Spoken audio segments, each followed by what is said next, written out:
Hey everyone, welcome back to Tech Savvy.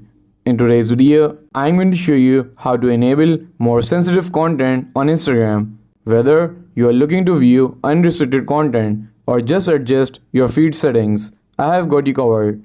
So let's dive right in. First, open up the Instagram app on your phone.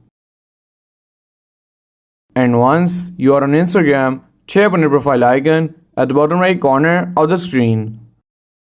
And then tap on the three lines at the top right. And once you are in the settings and privacy menu, you have to simply scroll down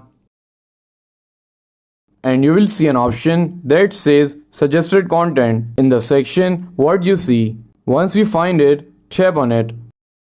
And now tap on sensitive content from these options. And here you will see three options: less, standard and more. By default, Instagram sets it to standard. To enable more sensitive content, select more. Instagram will ask you to confirm. Just tap on confirm. Instagram will now show you content that might be filtered out otherwise. And that's it. That's how you can enable more sensitive content on Instagram in just a few simple steps. If you found this video helpful, please give it a thumbs up and don't forget to subscribe to Tech Savvy for more helpful content. And I will see you in the next video. Thanks for watching.